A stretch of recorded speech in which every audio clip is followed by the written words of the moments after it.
taboo.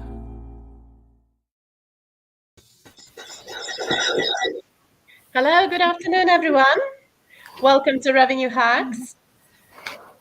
So, Revenue Hacks, today we're celebrating International Women's Day. That was yesterday.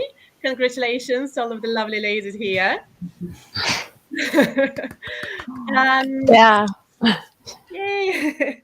So, welcome to our weekly show by Rise Up.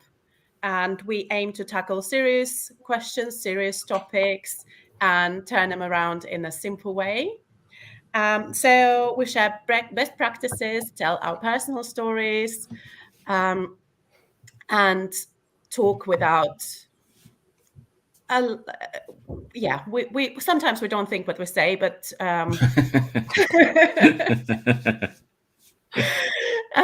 so no nonsense. So today's episode is sponsored by Buyer Collabs. So I hope for some samples. And today's topic is a very important one. So International Women's Day this year, theme is the Break the Bias.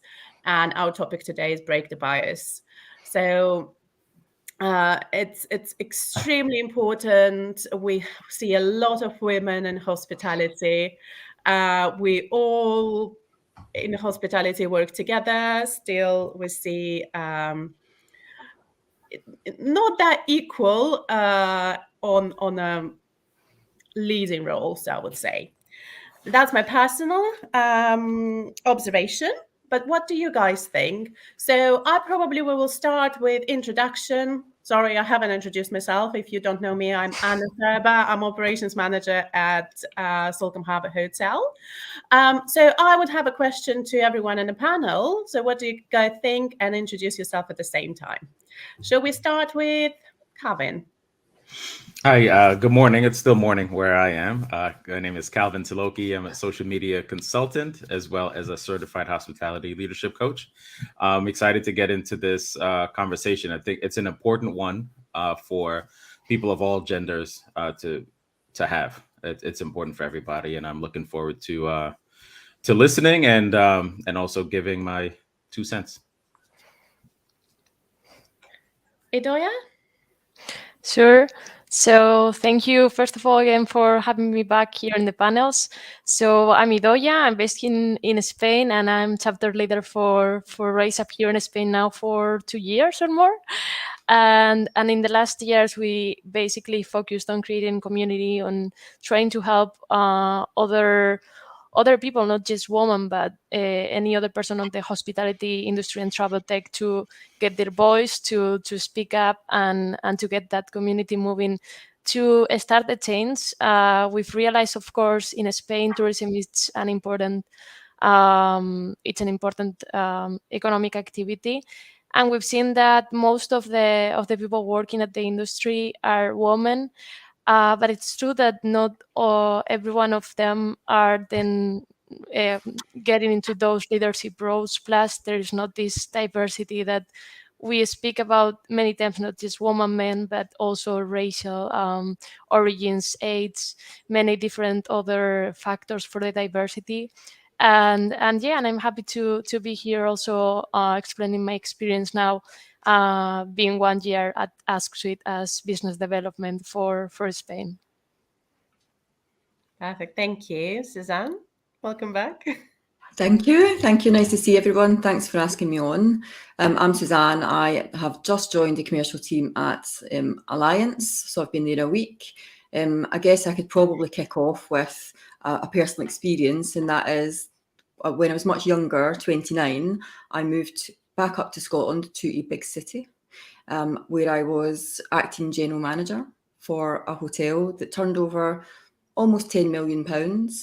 Now, when it came to recruit a full-time general manager, I was categorically told I would not be considered for the role, having done it for almost a year because I was not a man. So I think that, yes, whilst that was a while ago now, I'm not 29 any longer, and I hadn't really noticed up until that point that it was so blatant. I think I was too focused on just, achieving. But yeah, there it was. So I promptly left and went on to a company that appreciated what I could bring to the party. So I think that's quite an extreme example, but I had to share. Yeah, it's usually not that upfront. Yeah. Sirba? Hi guys, so my name is Thibaut. I'm the founder, managing director of Catalan Consulting. We do revenue management for hotels across Europe. And you're maybe wondering what are Calvin and Thibaut doing here? But on the reverse, actually, it's actually quite important that both genders are on this kind of discussion because yes, it's mostly impacting women, as I understand, but we are also supporting everything from both genders. From a behavior perspective, it's all on personal responsibility to react when we see something which we don't agree with, to stand up when we see something which is not right in regards to men and women. So I think it's the responsibility of both genders. And as well, from my personal experience, I'm mostly coming because I've been traveling a lot in Portugal, in France, in Asia, and now in the UK and in Europe. And I see as well the different dynamics that you have across the world. For, as you mentioned, women in management positions. For example, in Asia, there's still a long way to go. So there's a lot of discrepancies, and I believe step by step we'll be able to fight it. But it comes from both genders, 100%. Thank you, Thibaut. And Carmen? Hi all, thank you so much for inviting me to this meeting. I'm Carmen Lopez. I am the head of people and culture of Numa since 2019. We built a team in less than 2 years of more than 300 employees, and we start with 12 only, less than 20% of women. We are reaching the 65% of women at the company at the moment. We start with 25% of women in leadership. We are now reaching more than 48 this year, but we are not happy with that still. There is no equality still. And for us, it's not a matter of equality. It's a matter of everybody who has the right profile and the experience and the skills, they should take the position and not, depending on the gender or any kind of bias. So I would like to rise up here a little bit the concern about that, and as well, the most important thing that we have at Numa is our sense of community. And I believe that this is something missing a little bit in the society nowadays because, we see every single day a lot of conflicts, a lot of fights, you see, and, even in the women's community, there are different points of view. For example, about maternity, about how the women conceive the maternity of their colleagues. And I would like to rise up a little bit also my concern about that and to create the sense that we have at Numa, the sense of community, of support, of brother and sisterhood, and that we are here to support and to help each other and to provide a career and a perspective for all of us. And this is what I would like to talk about today. Thank you. Brilliant. Thank you very much, Carmen. Yes, you just touched the base on very important, and we discussed it just pre-live in a green room. So what do women face? And we also, the maternity topic is the one that came up quite a lot. So what would you like to jump in straight away and just say your opinion on maternity? So what that involves, what do we face? What should we do? How do we react? Do you want me, Anna, or do you want someone? Yes? Yeah. Well, it's a complex topic, to be honest, because as I said, it's not something that you can only tackle from the side of the company, from the business side, but it's something that entails the whole society. It's, if in all of us, and even we thought that we don't have any unconscious bias, this is not true. Because all of us, and the first thing we need to do to solve the issue is to recognize that we have unconscious bias. My idea, and one of the things that we implement at Numa, and I think it's amazing, is to include in the recruitment and in the performance review steps in both artificial intelligence to fight against this unconscious bias.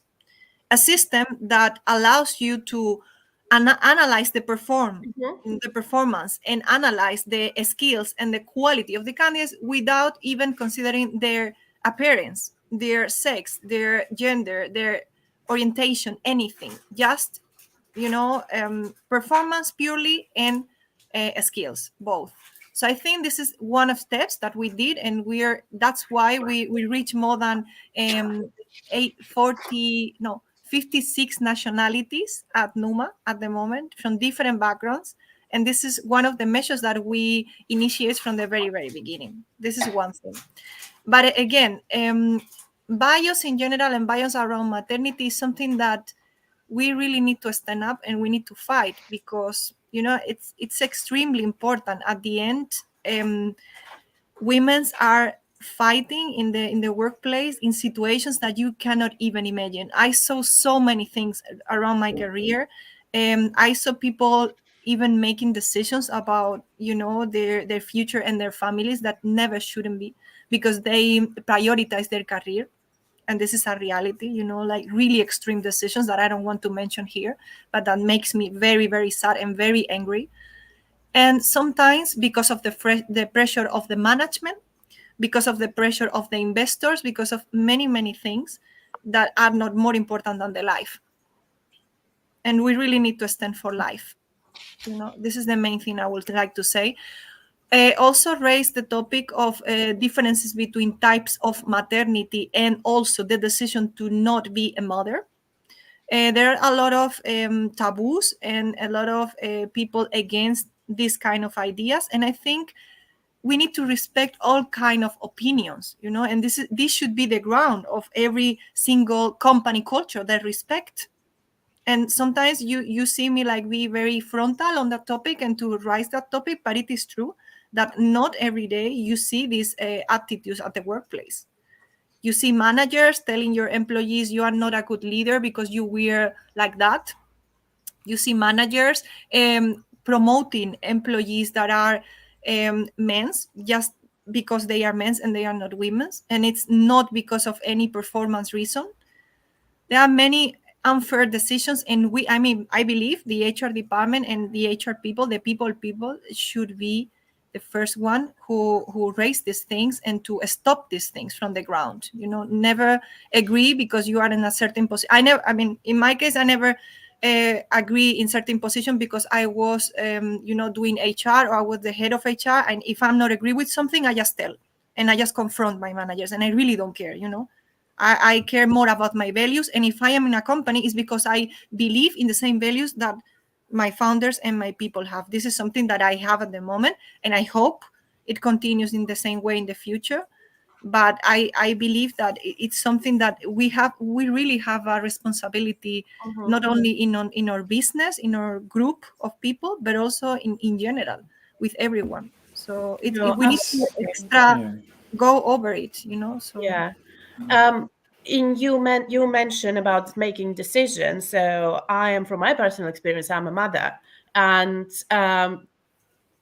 the amount of times I've been asked about the childcare, how do I manage, how do I do this, how do I do that, who is looking after my child, what is the school run times, and I always really surprised by this type of questions, because I'm sure that no one would ask. T, you you may jump in on this, but how many times male being asked the same question during an interview or when you're looking for a progression? And sometimes I've been told, no, you can't do this job because you need to be available pretty much 24/7, but you will not because you're the mother. So you know what, I'll jump in, and only to it is contradictory to your point, but just to highlight the fact that how unaware people are. I recently got asked that question on a job interview for a remote position, and the person was concerned that me working remotely, making sure that I was going to be at my desk enough, and spending enough time. And this person was a female, and she said that I want to make sure that at like 4 o'clock you're not at your kid's soccer practice or something like this.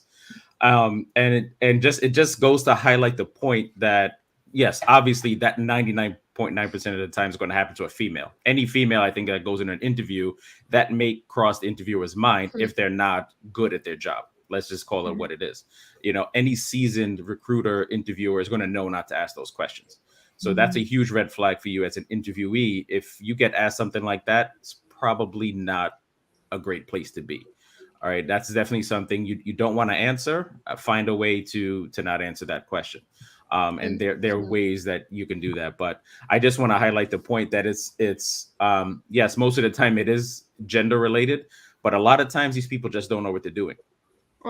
And it's these unconscious kind of things. She has a concern about me being able to spend enough time doing the job, and she automatically went to kids. Now, I don't have kids, right? That could also be a sore spot for me, the fact that I don't have them, right? It's just not a thing to ask. It's not a thing to say. Can I just jump into Carmen's point? Carmen, you sound so determined and passionate about really driving positive change in your business. It's brilliant to hear. I just want to make the point about maternity, and that the only way that we can really impact the changes for women is by introducing proper paternity pay, and actually to split in the time to make sure that responsibilities and roles are equal when it comes to the workplace. And I think that if we get behind championing that, then we may see some change, because it's not just the woman's responsibility to be the sole carer of the child. And until workplaces recognise that, I think we'll be a bit stuck. I fully agree with what you're saying, because I think it's a cultural thing that we need to develop from the bottom up, from the up to the bottom, to make sure we are flexible around the different lifestyle of people, and we don't question this. If you want to take care of your kids, or if you want to leave at 3:00 because of the soccer trainings, or to pick up your kid at school, be it. So that's efficient. You can be efficient in a few hours rather than a full-time hour. But as well, if a dad wants to pick up their kids a bit earlier, not to say like, okay, that's not your role. That should be the mom can go pick them up. So again, it goes in both directions. And I've seen this, but I think it's the responsibility of the organization to create this culture of diversity, and to make sure they recognize and they accept those kind of position on both sides. So I fully support creating this culture of acceptance. And to your point as well, Carmen, to speak out when you see something which is not right. I think it's super important that everyone needs to understand, be the change that you want to see in your organization, not only accept or accept your company to drive this change. Be the change yourself. And I think that's valid for everyone in any type of organization. 100%, Thibault. I also want to tell you some examples of measures that we have at Numa, and we do actually. Suzanne, you mentioned about the things that we are doing from the company that are giving this freedom, so people that decide maternity. Well, at Numa is quite complex, because we have a lot of countries. We have already 6 different countries in Europe with 6 different maternity regulations, also holidays, sick leaves, everything. So what we did in the beginning of this year is we made the same rule for everyone at Numa. Doesn't matter in which country they are. So we made kind of obviously there are some countries that have more flexibility, like we know Germany, for example, you can get up to 2 years of pay leave if you want as a maternity by the state. But still, we try to make it as much fair as possible and equal in all of the countries. And this is something that many international companies, they are not doing, because obviously it's entailed a lot of costs, in this aspect. But I said, for me, it's not nothing matters if you are in Madrid working or you are in Berlin. You need to have the same rights as a mother and as a woman, and in general. We also apply, as I said, to holidays, sick leaves, etc. in general. This is the first equity point we made. Another thing is, when I train my recruiters, when I train my talent acquisition department, I always train them to not be only, depending on the situation, to not always be questioning, just the quality. If you think that you have an amazing candidate, great skills, the perfect experience, and you know that this person can get the final stage, I train them to be a bit supportive. Meaning, like, for example, if there is one new person in Germany with kids, we have some cases already, they are relocating to Germany, they don't know what to do, they are, kind of lost. we have two things. We have the first support from our talent acquisition team. We advise them what to do, what family things they can apply, like for example, Kindergeld in Germany, Kitas, like schools, etc. We support them, and in case of families as well, doing relocation, we provide them the support of a relocation company. And I think this is also an amazing thing for, in general, people with family. We stop to question and we start to support. And this is my motto, and this is something that we made with all of our talent acquisition team. I think this is a big change, and this is, the starting point. Obviously, after we have certain policies and protocols that we establish the fair status quo in the company. But I need to say that we are always challenge ourselves. We never stand for something. As I said to you, for me, 48% of women in management is not enough, because it's simply not the reality. That's all, So that's what we are not happy enough, and we are all the time challenging ourselves. Brilliant. It's just a huge disparity, as we mentioned in the lead up to the show and all the stuff. You have a majority of female workers in the industry, and then once you get to executive level, it's flipped. That just doesn't add up, and just to make a comparison, a conversation that happens here in the States a lot when they talk about a lot of these professional sports leagues where the players are predominantly African American, but coaches and executives it's maybe 5%. It's a similar thing where it's like, that just doesn't make sense just by the law of numbers. I mean, this is revenue hacks, right? So a lot of us deal with numbers. Just the law of numbers, that should be much bigger, right? It should be much more equitable, So if in entry level positions, it's say hypothetically 60% female, it should be a lot closer to that at the executive level. Also, that just makes sense, right? So I think I kind of piggyback on a lot of these conversations. It's and something Thibault has been preaching is what I agree with. It has to start from the beginning. It can't just be once a day or 1 month a year. We're talking about what that this is an issue, and every day you see things. I'll give a quick example. I'll give the floor back. There was a guy that I work with that I spoke to my VP, who was female, and she's like, "Oh, I can't stand this guy." And I'm like, "Really? He's such a nice guy." When I deal with him, he's perfect. And then I started paying attention to how he dealt with other females at work. When he dealt with men, he was nicest guy. But the minute a female gave him a directive or sent him an email with something to do, he had an attitude. And I was like, I see it. And like, now I see what you're talking about. Now I see why you don't like him. And then I started to kind of nudge him. I'm like, dude, you need to calm down. Like, she's just asking for follow up on an email, And he just get really upset. And it's stuff like that. It's those little everyday unconscious biases and microaggressions that we need to address. And some of us may have them, and you need to look at yourself and also look at the people next to you and say, listen, you need to cut that out. Yeah.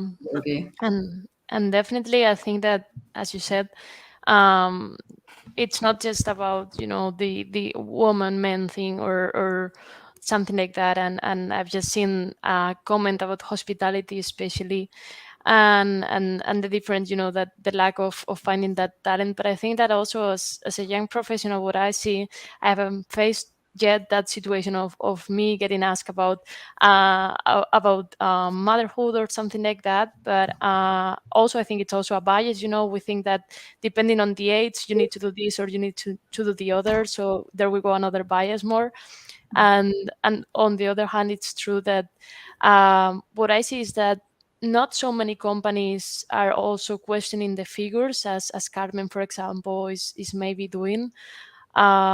Many times we relativize the situation or the figures. So by saying that we are already here, we've already came here all the way through here. So it's good to get, the positive and the advancement, but it's not enough. And saying that it's better now and all of that. And of course, as you said also, Calvin, I mean, it's about seeing how people interact with each other, with different groups. Is people doing that? So imagine you've got the diversity, but are you doing the inclusion part? Like you've got maybe a mix, but are you actually doing making that work inside your company culture, not just having, nice beers after a day, but actually in helping that families moving from one place to another. Are you actually getting that mixed together? Even also the relationships between the co-workers. Are there any kind of power positions or bias even between their interactions? Are they having, being aware of the diversity within their team?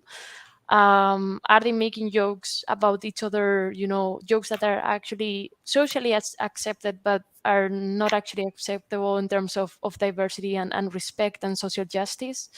So I mean, there's so many different factors that you've been mentioning around that it's not just, as you said, about one only point. As a young professional, I see that there are so many different factors at the moment that we are still not conscious about, and we are not facing them as a company and as co-workers, even as as the community we form in the industry. Thank you. Yes, and I just wanted to say on Calvin's topic, it's being aware. It's making sure that you pay attention, be aware, and educate. Sometimes it just comes from people because they're not educated, they don't know, and you have to go. You have to tell them. You have to educate. You have to address it. Especially if behavior is not appropriate or you think it's not appropriate, you just go and talk and say.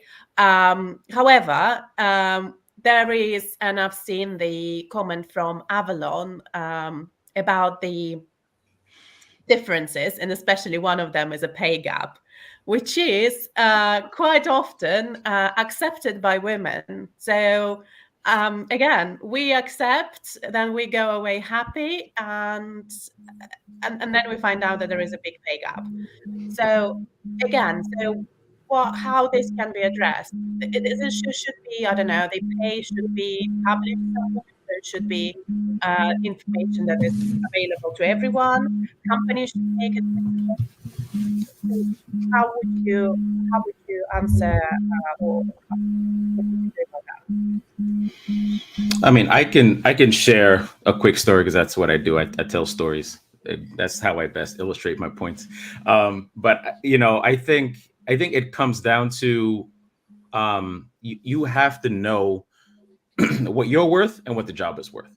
And early on in my career, excuse me, sorry, it's a tough conversation to have, I think, for a lot of people. And I think, yes, predominantly men are more bullish about those things.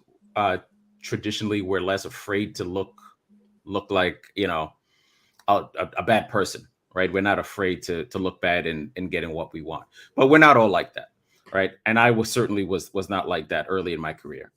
I was afraid to ask for more money. So when I got my first director position, I knew I was being underpaid, but at that point, I needed the job, so I took it. And during the interview process, I said, well, is there opportunity maybe 6 months down the road to bump this up? They said, yes, as long as you're doing the job correctly, blah, blah, blah. So we were making budget, we're making strides. I asked for more money. They gave me $10,000, which would have still not reached what it should have been in the beginning. And then I got approached by another company. Now, my personality would have been, I'm a very loyal person. These people gave me a chance. I don't know if I want to do that. And my wife said, you better take that call. Right? So I took the call. I went through the interview process. I got offered the position, which would have paid me probably $40,000 more. I went, now she's like, now you go back to your company and you tell them. And I was like, are you serious? Shouldn't I just take the job and run? I don't want to have this conversation. I was pacing around my office before picking up the phone to my boss, but I did. They matched it, and things took off from there. So that's not an easy thing to do, and I don't want women to think that no men have that problem. Everybody's not built the same way. It's not an easy conversation to have, but I think you need to know what the job is worth, know what you should be getting paid, and also know if you're worth that. Are you producing? And if you're good enough, don't be afraid to ask for the money. And if they won't pay it to you, somebody else will. I think that's really good that you share that, Calvin, because I think the pay, people don't want you to talk about the pay and it's considered crass because they do not want you to know that there is a pay gap. I think that what we really need to see is more stories like that, and equally male allies, really championing women and supporting and coaching women that don't have the loudest voices to really speak up and be able to challenge in conversations like this, not just assume, well, you should just be having that conversation. I think there needs to be coaching and support across the board. Yeah, and last point, because you just reminded me, because I think the issue is people will do what they can get away with. That's just human nature, period.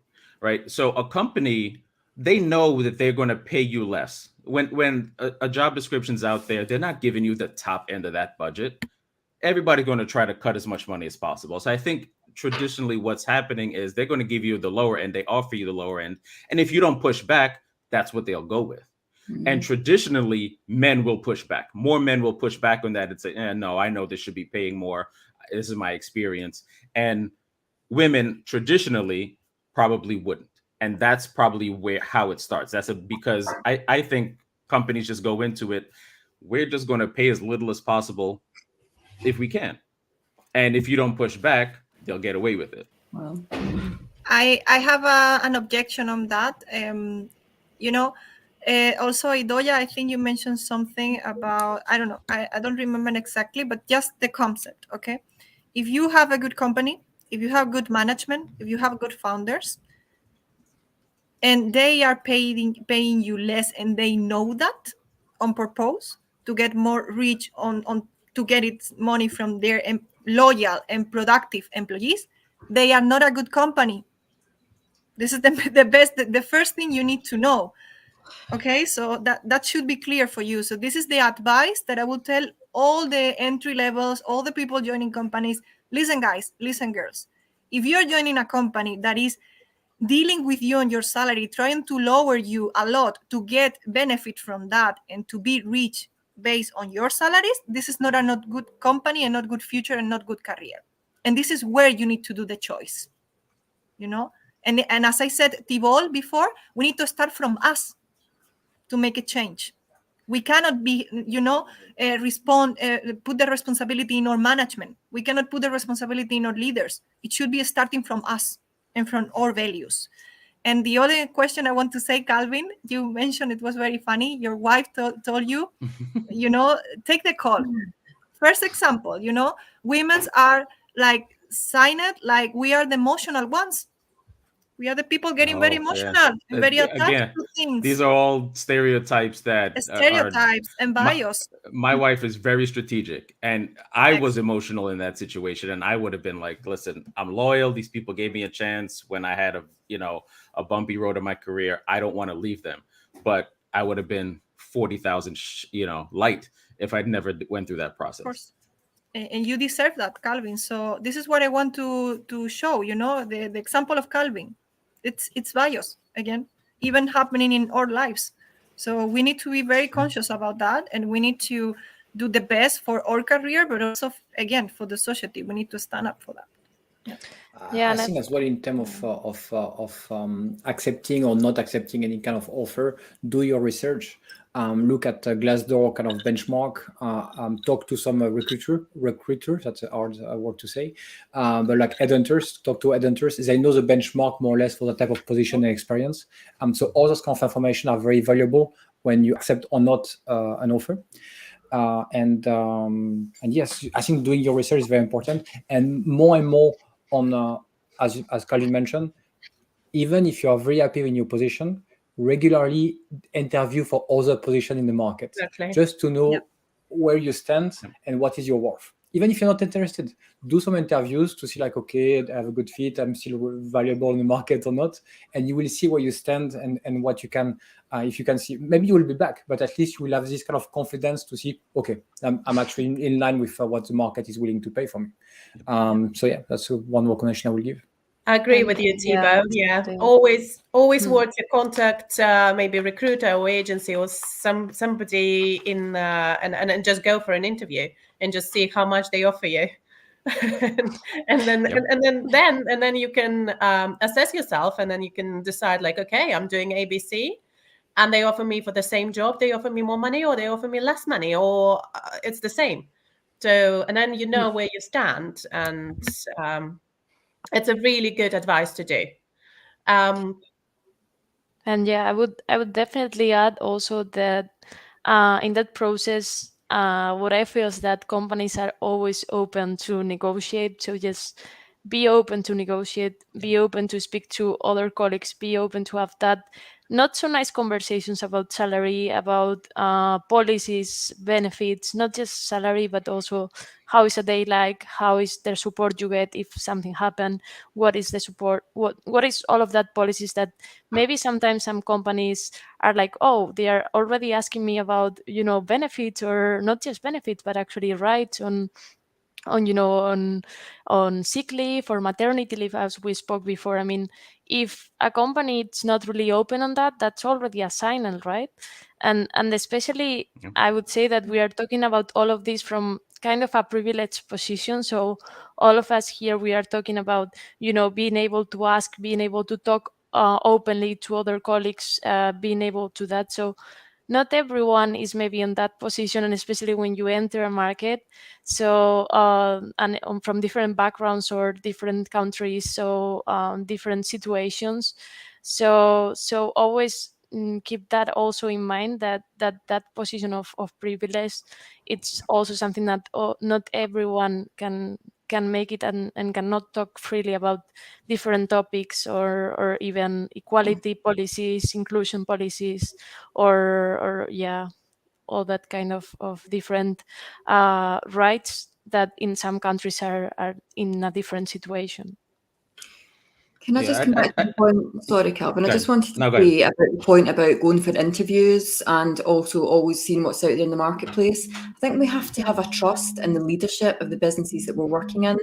I think culturally, if you can't have that open dialogue with your employer, then yes, go out and interview. But first and foremost, we have to be the change that we want to see.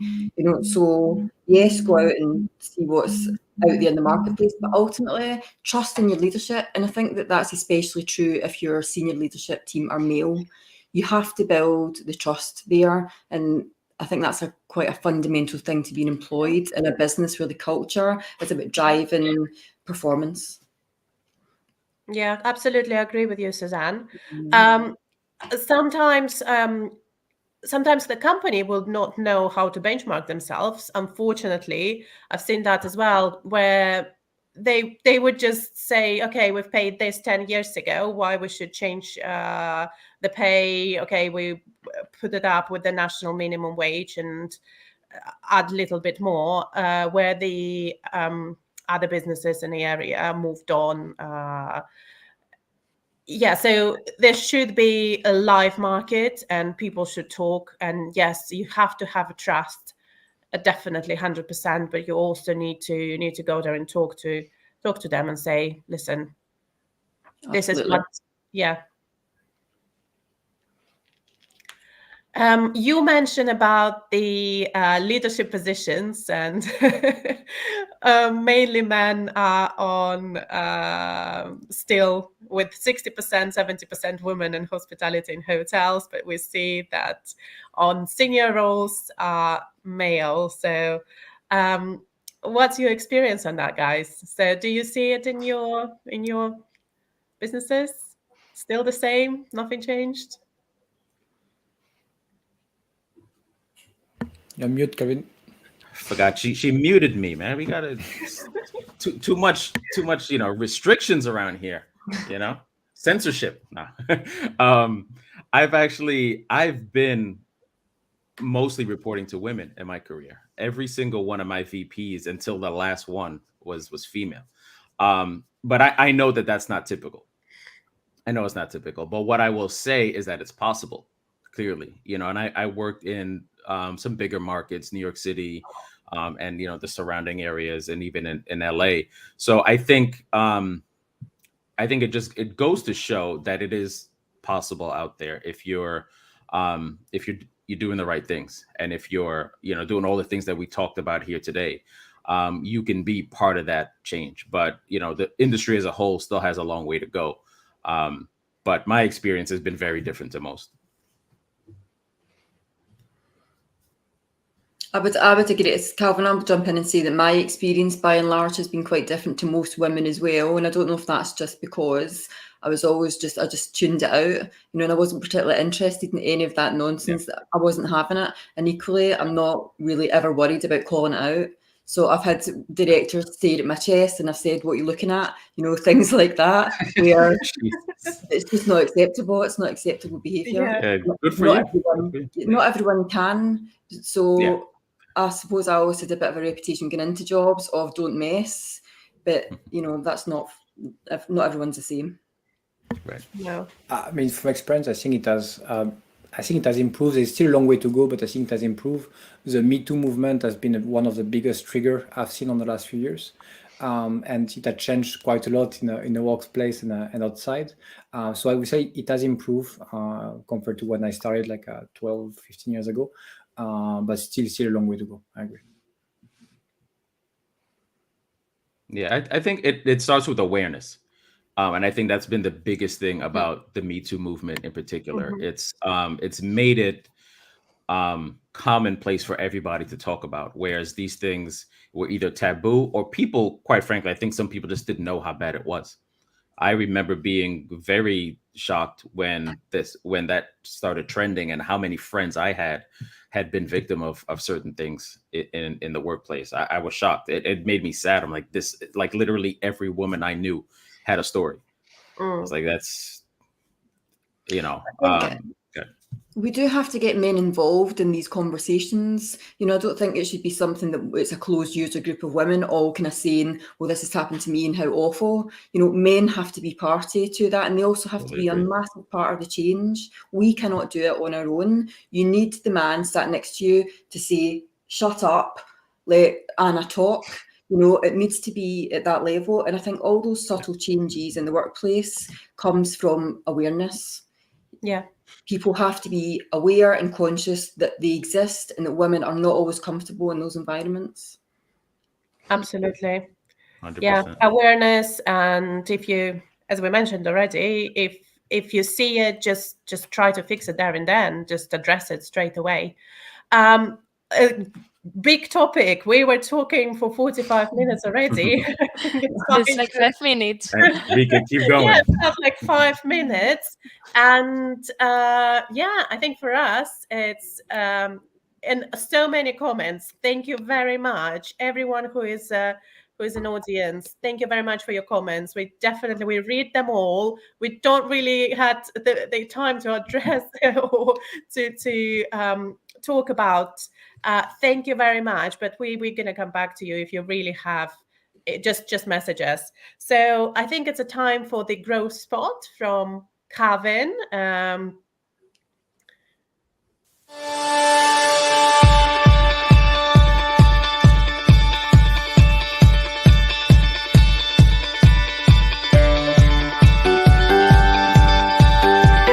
Hi, Calvin here with the G-Spot Minute for this week, and today we're talking about workplace bias.